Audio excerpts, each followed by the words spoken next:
You know, you got to go buy a fishing license and hunting license in the great state of Florida, America, all that good stuff.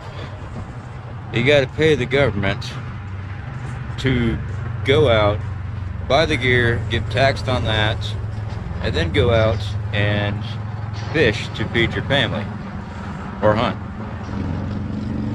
Well, today, let me give you a couple pictures here. I'm told that that is a red snapper. I don't know, biggest fish I've ever caught. It was every bit 32 inches. It was bigger than my 5-gallon buckets there, stacked onto each other. So whatever that is, I fought this thing for about 20 minutes on that rod and reel right there. Took it all the way down, fought that boy, it took off. I was fishing for catfish, and it took off, but that's not a cat. Fought it all up to the bridge, too heavy, too big to get up here. Walked it down. The entire time, as soon as I broke water with this thing, I got some dude over my shoulder. That's a red, that's too big, you gotta cut him loose. That's too big, you're gonna have to cut him loose. You're gonna have to call for Fish and Game on you. You gotta cut him loose.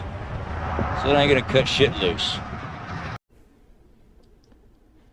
Alright guys, welcome back. Survival Living here. So, I am back from my day off fishing trip this morning. I went out early this morning. Did a video, maybe my last video, talking about fishing and stuff, stocking up your preps as much as possible, because I see the comments, well, I can't afford to do this, I can't afford to do that. You can fish. Alright, there you go. Fish, stock up that food. Put it in a deep freeze. It lasts for a very long time. Unfortunately, today was a rough day. For those that say you're going to fish and hunt during SHTF and survive, we haven't been out there trying this on a daily basis. Some days you just get skunked. You do. I got out there, I don't know, 3:30 this morning. Had 3 poles in the water. And caught some speckled, spotted trout, saltwater trout, but they were way too small. I knew they were too small, so toss those back. And then I hung this monster right here. Yeah, I was fishing for a cell cat, hardhead catfish. I love catfish. I hung that sucker up and it took off, and it was a heck of a fight. Took about 20 minutes to get him in, and of course I'm fishing off a bridge. So he wasn't coming up that way. You got to walk down the bridge. The problem is, here in America, to fish, you got to go get fishing license. You have to ask the government permission, pay them to provide for your own family, fishing and hunting. This has always stuck in my craw since I was a kid. I've been out on that bridge by myself all morning long. Ain't nobody out there. And I hung this sucker up, and as soon as I do, I hear somebody standing over my shoulder.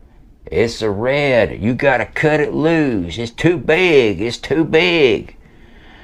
Look over, I got some jackleg with his phone ready to hit speed dial, screaming he was gonna make the call. I'm gonna make the call, boy. You gotta cut him loose. He kept yelling that it was a red snapper. It's not. It's a. I looked it up. It's a drum. It's a red drum. Is what it is. And I know of 2 small fish. You got to toss them back. Well, apparently there's also too big of a fish, and you got to toss them back. There should be a pop-up there for you from the Fish and Wildlife fishing, whatever, you know, those 1-800-SNITCH. And that's what this guy was. Personally, I didn't know of a too big of a size, you got to toss something back. I've never heard that in my life, but it actually is state law on the red snapper and also the red drum. I've never caught anything that big. All right, and it was, I think its max is 24 inches. This thing, you could stack 2 5-gallon buckets on top of each other, and it was still longer than that. So whatever that is. So it was definitely more than 2 foot. It was big. I brought that sucker in on a 15-pound test line. That's I do want to upgrade my fishing gear if it's going to be fish like that. But you know, it just sucks. That right there could have put a major amount of food in my deep freeze for my family. But you have to toss it back. You know, when I was bringing it up, running it down the bridge, this guy was just right there, just nonstop. He about got thrown off the bridge is what was fixing to happen. And when you're walking down the bridge, you got other stuff in your way. You got light poles and everything else you got to navigate. And he's screaming, "You gonna kill him? You kill him! I'm calling! I'm making that call!"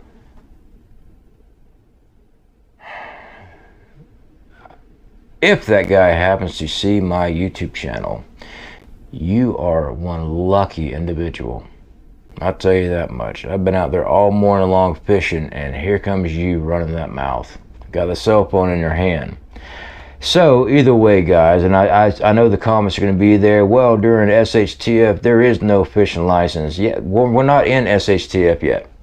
You will be fined, and a heavy fine, if you're fishing and hunting without license, if you're out of limit or whatever, slot, slip, slop, whatever it's called. There it is. Yeah, I'm tired. I would say I need to go fishing, but you know, this was disheartening as can be. It really was. I get it, I guess. I think it's maybe they're breeders or something. I don't know. I don't know why it's a big deal, but the law is the law. And until SHTF happens, you gotta follow the law, ladies and gentlemen. Hate to break it to you, or you wind up paying them huge penalties, fines, might have stuff confiscated. You will lose your fish. I guess they'll eat it. I don't know how that works. Funny, you know, growing up, people would poach and stuff and spotlight deer out there in the country. Game warden find out. If you didn't get jail time, they confiscated the firearm, they confiscated the deer, sometimes even the vehicles. What happens with the dead deer? Game warden's eating that. That's what is happening. He got free deer. So I'm pretty sure things happens with the fish too. But the 1-800 Snitch line, this is something you all need to be worried about during SHTF. You know, they say don't tell people you're a prepper. You know, I do because I run a YouTube channel. Not many people will know where I live at, but hey, it happens. I have contingency plans on this. But to think that you won't be snitched out, you will. In a heartbeat. When it comes down to people needing food, people are hungry, and they think or they know you got food, if they're not doing it by force on themselves, they will be snitching you out to the very first person they can that says that you cannot have food. Happens all the time. People are so preoccupied with their own shit, I mean, not with their own stuff, that they have to sit there and meddle with everybody else. And I'm not making excuses that I should keep the fish. Honestly though, if the guy wouldn't have been there, I would have kept it. Because one, I didn't know what it was. Two, I never heard of a oversized limit as far as how big the fish is. Yeah, it would have went right to the truck. I would have drove home. The way this guy was acting, I was not getting near my truck. Yeah, I was just covering my butt. But turns out the guy's right. But how quick people are, I'll make that call. Snitches.